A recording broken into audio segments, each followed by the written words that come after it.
Wala. Saan? Charger? Sabi niya Android. Sabi niya Android. 100. Hello guys! Welcome to another vlog of Colminer Vlog. So dito nga sa video na ito ay ipapakita namin kung ano ang mga naganap habang gagawa kami ng spicy cheesy tuna pie. So dito nga sa part na to guys ay pauwi na kami ng Dismo. Dahil guys galing kami sa 7-Eleven at bumalik kami ng mga kakailanganang ingredients. So tuna pie guys nga yung pinili namin dahil madali lang gawin at hindi masyado matrabaho tas makakamura pa kami. Part na to nga ay nililibang namin ang mga sarili namin para hindi kami maboring. Dito pa nga sa part na to ay niloloko ni Pisan Nene si Pisan Budoy na ang pula daw ng labi niya guys. Muntikan pa nga magsuntukan yung dalawa dito sa gitna ng kalsada. Charot! So dito sa part na to guys ay malapit na kami ng Dismo. So dito sa part na to ay pinagkikwentuhan namin na what if sumikat kami. Sa mga followers ko dyan, baka naman. Pero Charot! maganda yung ano, Tapos nandun, mga prank-prank. Colminar Random Vlogs. Dito na ulit kami sa Dismo. So guys, after nga na mahaba-habang paglalakad ay Yung mga nakarating na rin nakaaway kami mo sa nun, Dismo. Makikipag-close na sa'yo. Pero maglalakad pa rin kami pauwi ng bahay. Oo. Alam mo, Paano hindi. ba naman ka? Charot. May pa-vlog-vlog pa. Isa lang. Tapos mantika. At sige, sabihin mo yan ha. Kambing kasi uwi na. Bukas na kami gagawa. Sige, bye-bye muna guys. Hi guys. Ano nga ako, may yun eh. Ngayon napatigil kami sa isang stop. Ikaw lang kami. Ano Ikaw ko lang. lang?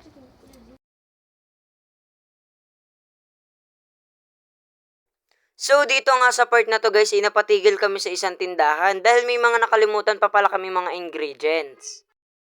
So bali sa gagawin nga pala namin na tuna pie ay 100 plus lang yung nagamit namin.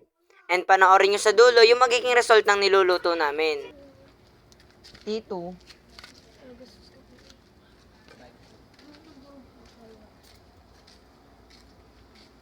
So dito nga ay lumipat kami sa kabilang tindahan dahil wala din pala nang hinahanap namin doon sa kabila.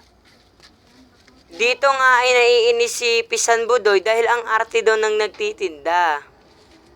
Dito sa part na to, sinabi ko na nga kay Pisan Budoy na sapakin niya na. Charot! Ano yan? Dorog? Yan na tres ko eh. Dorog ba? Opo.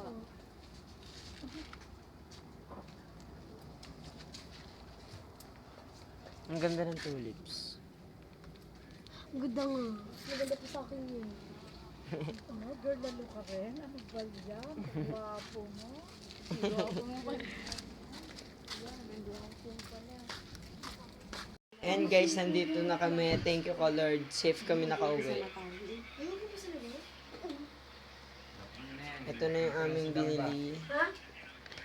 Kanina. Umuwi na? Bakit umuwi?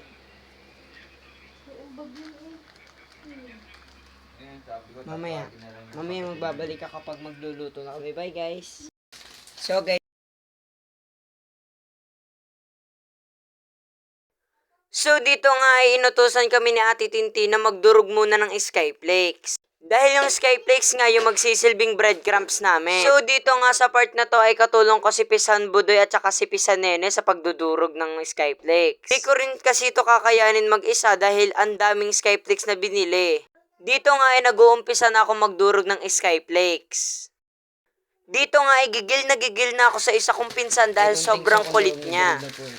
Parang durog na po. Konti ito.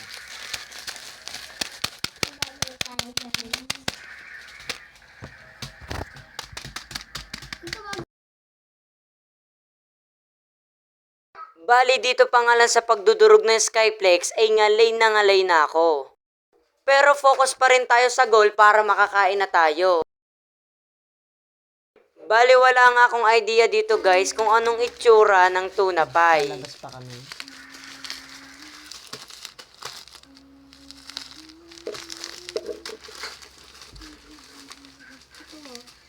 Wala akong idea kung anong luto yung gagawin namin.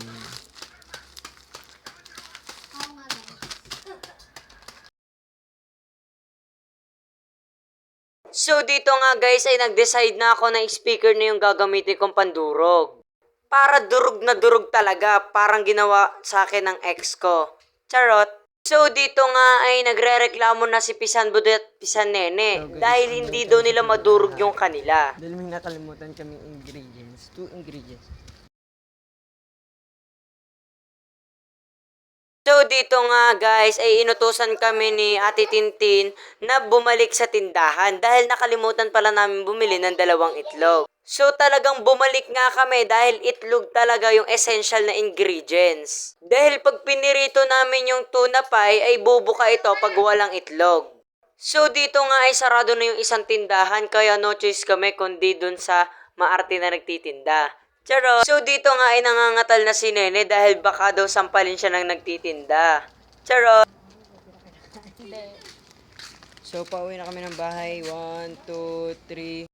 Nandito na ako. Bilis, di ba? Hoy, meron pa akong ipagagawa.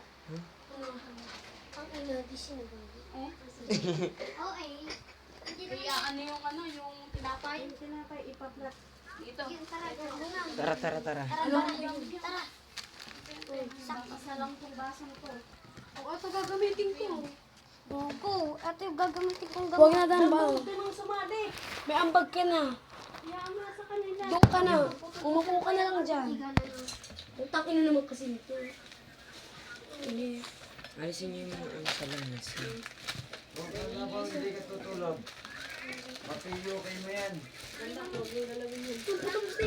Tanga ka, sa plato dapat yan. Maglalabas kami ng another vlog, guys. So, bye-bye muna. Wait for part 2.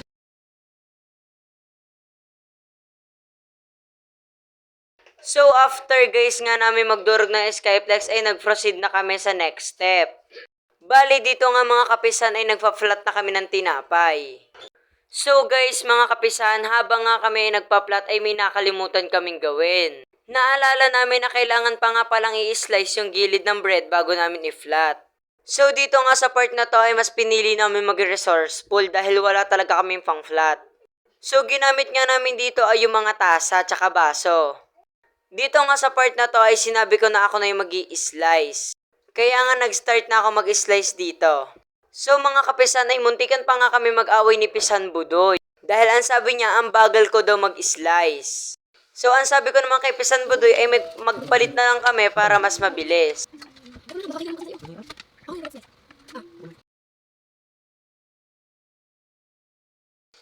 Kaya dito nga sa part na to guys ay nag-slice na kami at nagpalit na kami. Para mas mabilis yung progress at makakain na kami mamaya. So dito nga sa part na to ay gigil na ako sa isa kong pinsan dahil sobrang kulit niya. Ang sabi niya kasi sa mga oras na to ay tutulong siya. Sinabi naman namin ay wag na dahil lalo lang kami natatagalan pagtatrabaho. So mga kapisa, nag-start na nga ako mag-flat ng bread.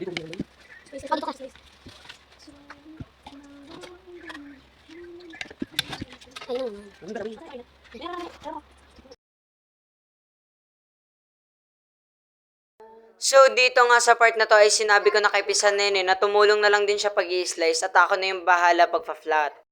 Bali dito nga ay nagpalit ako ng baso na ginagamit dahil ang sakit sa kamay pagtasa yung gamit. Kaya humanap ako ng baso na bilog para mas madali ko siya i-roll at ma-flat ko ng mas mabilis.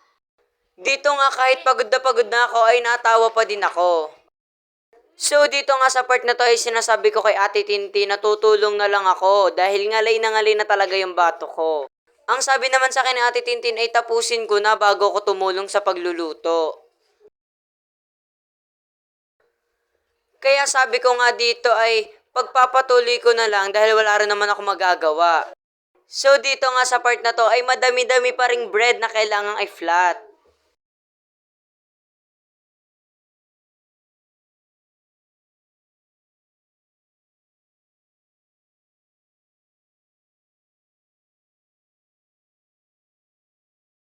So dito nga sa part na to ay iniwan ko na yung mga pinsan ko na nagpa-flat ng bread. Then pumunta na ako kay Ate Tin para makapagluto na ako dahil gustong gusto ko talaga ipagluluto.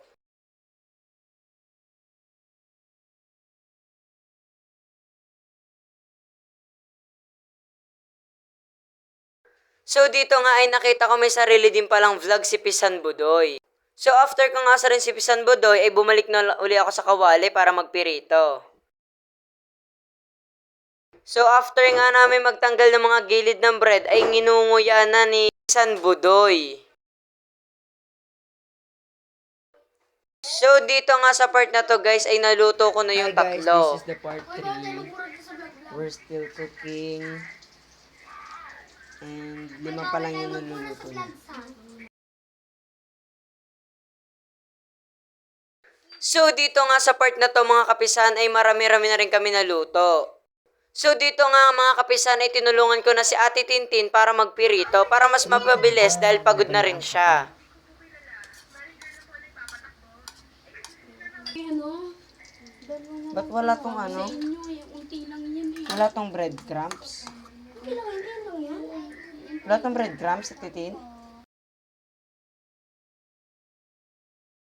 So dito nga sa part na to ay napansin ko na parang kakaiba yung pinipirito ko ngayon. Nung tinanong ko si Ate Tintin kung wala ba yung Skyflex ay sinabi niya wala pala. So nakalimutan niya dito ni Ate Tin na coatan ito ng itlog at saka ng Skyflex. Siya. Palpa. Kaya pala. Kaya sabi ko parang iba. Mag-Jo Marie ka nga.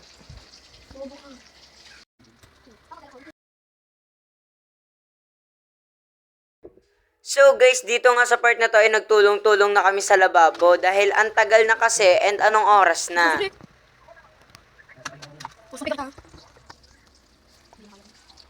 Ganda ka natin. Pero kami natin pag-Jo ano, si Eric naman. Ito lang yung highlight natin.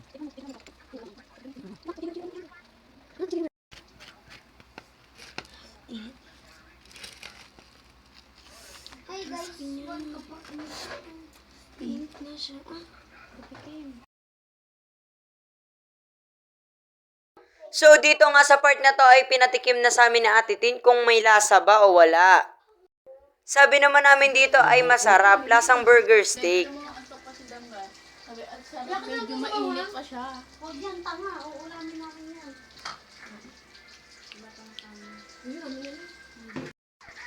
Ito na guys at pakitaan natin ng isang montage.